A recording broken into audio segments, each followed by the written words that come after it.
Financial management, तो जो ये टर्म है फाइनेंशियल मैनेजमेंट, यहाँ पर दो टर्म्स आती हैं, फाइनेंशियल और मैनेजमेंट, इन दोनों को मिलाने से फाइनेंशियल मैनेजमेंट पड़ा। अगर हम दोनों टर्म्स को देखें, फाइनेंशियल और मैनेजमेंट, दोनों का स्कोप बहुत ज़्यादा वाइड है, क्योंकि हमने जो मैनेजमेंट वर्ड है इसको एज अ सब्जेक्ट भी पढ़ा है। तो अब यहाँ पर भी हम मैनेजमेंट के बारे में ही पढ़ेंगे, लेकिन फाइनेंस की मैनेजमेंट, फाइनेंशियल मैनेजमेंट के बारे में पढ़ेंगे। तो फाइनेंशियल मैनेजमेंट का मीनिंग पढ़ने से पहले सबसे पहले हमें जो ये दो वर्ड्स दिए गए हैं फाइनेंस और मैनेजमेंट, इनका मीनिंग पता होना चाहिए, तभी हम फाइनेंशियल मैनेजमेंट का मीनिंग समझ सकेंगे। तो सबसे पहले अगर हम फाइनेंस को देखें नॉर्मल लैंग्वेज में, नॉर्मली फाइनेंस होता क्या है, अगर हम किसी इकोनॉमी की बात करें तो वहां पर जो फाइनेंस है मतलब कि मनी है, वहां पर एज अ ब्लड वर्क करता है। जैसे ह्यूमन बॉडी में ब्लड का सर्कुलेशन होता रहता है, वैसे ही अगर इकोनॉमी में फाइनेंस का सर्कुलेशन अच्छे से होता रहता है, मतलब कि जब डिमांड है उसी टाइम फाइनेंस की सप्लाई कर दी गई, मनी की जब रिक्वायरमेंट है तभी मनी का फ्लो कर दिया गया। तो ऐसे ही बिजनेस के अंदर जो फाइनेंस है एज अ ब्लड वर्क ही करता है बिजनेस के अंदर भी, क्योंकि कोई भी काम होता है जो एंटरप्राइज के अंदर, किसी ऑर्गेनाइजेशन के अंदर, वो फाइनेंस के बिना पॉसिबल नहीं है। किसी भी बिजनेस का एग्जिस्टेंस है जो फाइनेंस के बिना, मनी के बिना पॉसिबल नहीं है। तो ये तो था फाइनेंस, लेकिन यहाँ पर हम जो ये फाइनेंशियल मैनेजमेंट पढ़ रहे हैं ये हम बिजनेस के पर्पज से ही पढ़ेंगे, ओनली फॉर बिजनेस। तो जो ये फाइनेंस है इसके अंदर मनी से रिलेटेड जितनी भी स्टडी की जाती है वो सारी की सारी फाइनेंस के अंदर आती हैं। अगर हम नॉर्मली देखें, ओनली फाइनेंस वर्ड का मीनिंग है ये कि मनी से रिलेटेड जितनी भी स्टडी होगी वो सारी की सारी फाइनेंस के अंदर आगी, चाहे वो इकोनॉमी के पर्पज से देखें हम, चाहे पर्सनल पर्पज से देखें या फिर बिजनेस के पर्पज से देखें, तो वो सब क्या है, फाइनेंस है।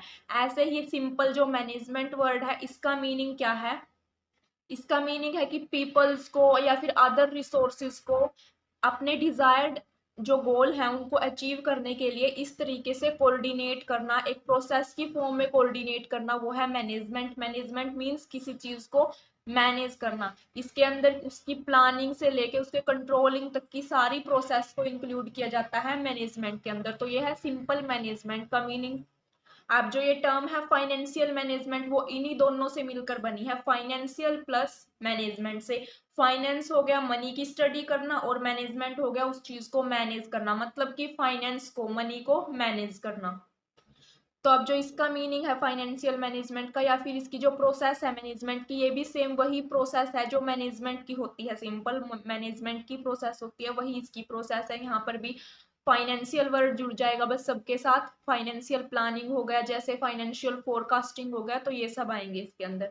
इसके बाद आता है meaning of financial management. Financial management का क्या मीनिंग है, it refers to that part of managerial activity which is concerned with planning and controlling of financial resource of the enterprise।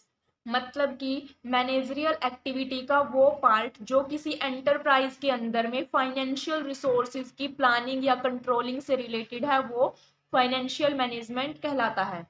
तो अब इनके अंदर क्या क्या इंक्लूड होगा, फाइनेंस को रेज करना, मतलब जब रिक्वायरमेंट हो तो फंड्स को रेज कर दिया जाता है, और उनका एफिशिएंट यूटिलाइजेशन देखना कि कहाँ कहाँ पर उस फंड्स को यूटिलाइज किया जा रहा है। अलग अलग जो डिपार्टमेंट होते हैं किसी ऑर्गेनाइजेशन के अंदर, तो उनको फंड्स की रिक्वायरमेंट होती है टाइम टू टाइम, तो उस फंड्स की रिक्वायरमेंट को पूरा करना किसका काम है, फाइनेंशियल मैनेजमेंट का। ये फंड्स को रेज करते हैं और उनका एफिशिएंट यूटिलाइजेशन हो रहा है या नहीं हो रहा है ये देखते हैं। अब इसके बाद है कि किस किस टाइप के डिसीजंस लिए जाते हैं फाइनेंशियल मैनेजमेंट के द्वारा, जैसे कि इन्वेस्टमेंट डिसीजन हो गया, finance decision, dividend decision, liquidity, capital budgeting and budgetary control etcetera. तो इस टाइप के डिसीजन फाइनेंशियल मैनेजमेंट के द्वारा लिए जाते हैं। इसके बाद है definition, according to R C. Osborne the finance function is the process of acquiring and utilizing funds by a business। तो फाइनेंस क्या है इनके अकॉर्डिंग, फाइनेंस फंक्शन है जो ये फाइनेंशियल मैनेजमेंट है किसी बिजनेस के द्वारा फंड्स को एक्वायर करने की और उनको उनको यूटिलाइज करने की जो प्रोसेस है वो है फाइनेंशियल मैनेजमेंट। इसके बाद टॉपिक आता है स्कोप ऑफ फाइनेंशियल मैनेजमेंट या फिर अप्रोचेस टू फाइनेंस फंक्शन। ये इंपॉर्टेंट टॉपिक है। यहाँ पर जो फाइनेंशियल मैनेजमेंट का जो स्कोप है या फिर अप्रोचेस है, दो टाइप से दी गई है, ट्रेडिशनल अप्रोच और मॉडर्न अप्रोच। जो हमने ऊपर मीनिंग पढ़ा था कि फंड्स को रेज करना और उनका एफिशिएंट यूटिलाइजेशन करवाना, ये काम होता है फाइनेंशियल मैनेजमेंट का। तो ये मीनिंग आता है मॉडर्न अप्रोच के अंडर में। तो ये मीनिंग जो हम पढ़ते हैं फाइनेंशियल मैनेजमेंट का, वो हम मॉडर्न अप्रोच के अकॉर्डिंग पढ़ते हैं, लेकिन जो इसका स्कोप है, इसकी जो अप्रोचेज हैं वो दो हैं, ट्रेडिशनल और मॉडर्न अप्रोच। तो सबसे पहले है ट्रेडिशनल अप्रोच। ट्रेडिशनल क्या अप्रोच क्या है? तो ट्रेडिशनल अप्रोच के अकॉर्डिंग जो फाइनेंशियल मैनेजमेंट होती थी, उनका क्या काम होता था? सिर्फ फंड्स को रेज करना, procurement of funds on suitable terms. Funds को रेज करना फाइनेंशियल मैनेजमेंट का मेन ऑब्जेक्टिव होता था ट्रेडिशनल अप्रोच के अकॉर्डिंग। तो ट्रेडिशनल के अकॉर्डिंग जो फाइनेंशियल मैनेजमेंट है, उनका स्कोप कैसा था? लिमिटेड स्कोप था, क्योंकि सिर्फ फंड्स को रेज करने तक ही लिमिटेड था। फंड्स का एफिशिएंट यूटिलाइजेशन हो रहा है या नहीं हो रहा, ये फाइनेंशियल मैनेजमेंट के स्कोप से आउट था। यूटिलाइजेशन को देखना उनका काम नहीं था। अब इसके बाद है कि जो ट्रेडिशनल अप्रोच है, उसके अंदर प्रोक्योरमेंट ऑफ फंड्स किया जाता है बस। तो इससे रिलेटेड मेनली थ्री थिंग्स पर ध्यान दिया जाता था। वो क्या कौन सी हैं? फर्स्ट है institutional source of finance, second है issue of financial instrument through which funds are raised from capital market, means capital market से फाइनेंशियल इंस्ट्रूमेंट के थ्रू फंड्स को रेज कैसे किया जाएगा। Legal and accounting relationship between a business and its source of funds. तो ये तीन चीजें थी जिनके ऊपर ध्यान दिया जाता था। इसके बाद है इसके मेन फीचर, ट्रेडिशनल अप्रोच के मेन फीचर, और नेक्स्ट इसकी लिमिटेशन आएगी। अगर हम देखें तो पूरी जो ट्रेडिशनल अप्रोच पढ़ी है हमने, यहाँ पर सिर्फ दो बातें ध्यान में रखने लायक हैं। फर्स्ट तो ये है कि यहाँ पर सिर्फ फंड्स को रेज करने से रिलेटेड थी ये, और दूसरा एफिशिएंट यूटिलाइजेशन को देखना इनका काम नहीं था। तो ये जो दो लाइनें हैं, यही बार बार घुमा फिरा के इसका मेन फीचर बना दिया, इनकी लिमिटेशन बना दी। बस अगर ये आपके पास थोड़ा ज्यादा मार्क्स में आ गया, क्वेश्चन ओनली स्कोप पूछ लिया गया, तो तब हेल्पफुल रहेंगे, क्योंकि अलग अलग पॉइंट बनाकर लिख सकोगे। अब इसका जो मेन फीचर है वो क्या है? मेन फीचर यही है कि एक्सटर्नल पार्टीज से फंड को रेज करवा के जिनको जरूरत होती थी डिपार्टमेंट को, उनको प्रोवाइड कर दिया जाता था। He was not concerned with taking the internal financial decision। जो इंटरनल फाइनेंशियल डिसीजन होते थे उनमें फाइनेंशियल मैनेजमेंट का कोई रोल नहीं था। यहाँ पर जो ही वर्ड है ये फाइनेंशियल मैनेजमेंट के लिए, मीन्स जो फाइनेंस मैनेजर है उसके लिए यूज किया गया है। He was not responsible for the efficient use of funds. वो फंड्स के एफिशिएंट यूज के लिए रिस्पॉन्सिबल नहीं थे। इसके बाद आती है limitation of traditional approach. Traditional approach की फर्स्ट लिमिटेशन यही है कि ये ज्यादा से ज्यादा ध्यान देते हैं फंड्स को रेज करने के ऊपर। सेकंड है ignore the financial problem of non cooperative enterprise. Third है more concern to the problem of raising finance on the occurrence of special events. किसी स्पेशल इवेंट के ओक्योर होने पर फंड्स को रेज करने की जो प्रॉब्लम थी वो और ज्यादा बढ़ जाती थी। मतलब जब कोई स्पेशल इवेंट होता था तब फंड्स को ज्यादा रेज कर दिया जाता था। फोर्थ पॉइंट है special attention on long term financing. Long term financing के ऊपर ही ज्यादा ध्यान दिया जाता था। जो शॉर्ट टर्म की रिक्वायरमेंट होती थी, डे टू डे की रिक्वायरमेंट, उन पर इतना ज्यादा ध्यान नहीं दिया जाता था। अब इसके बाद की जो ट्रेडिशनल अप्रोच थी वो कब तक रही? 1915 के मिड तक रही है जो ट्रेडिशनल अप्रोच थी। इसके बाद मॉडर्न अप्रोच आ गई थी, और ये जो अप्रोच थी ट्रेडिशनल, इसको क्यों खत्म किया गया? क्योंकि जो ट्रेडिशनल अप्रोच थी उसका नैरो स्कोप प्रेजेंट कर रही थी वो फाइनेंशियल मैनेजमेंट का।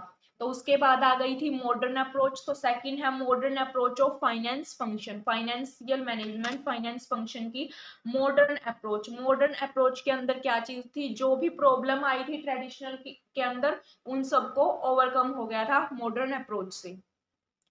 यहाँ पर ये जरूर लिखना कि इसका जो स्कोप था ट्रेडिशनल अप्रोच का वो नैरो स्कोप था, और जो मॉडर्न का है वो स्कोप वाइड है। तो यहाँ से दोनों के बीच में डिफ्रेंशिएट करना भी आसान होगा इन पॉइंट्स के थ्रू। तो modern approach of finance function क्या है? सबसे पहले तो ये जो मॉडर्न अप्रोच थी ये क्यों आई, इसके पीछे का रीजन क्या था?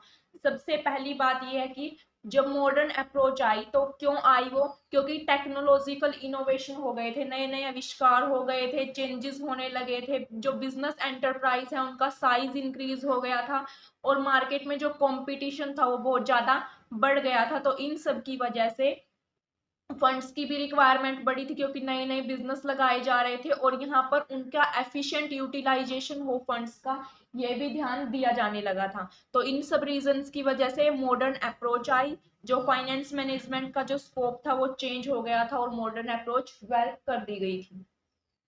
तो अब ये सब रीजन लिखने के बाद मॉडर्न अप्रोच के, इसके बाद आपको यहाँ पर मेन फीचर बताना पड़ेगा कि जो मॉडर्न अप्रोच थी इसका मेन फीचर क्या था।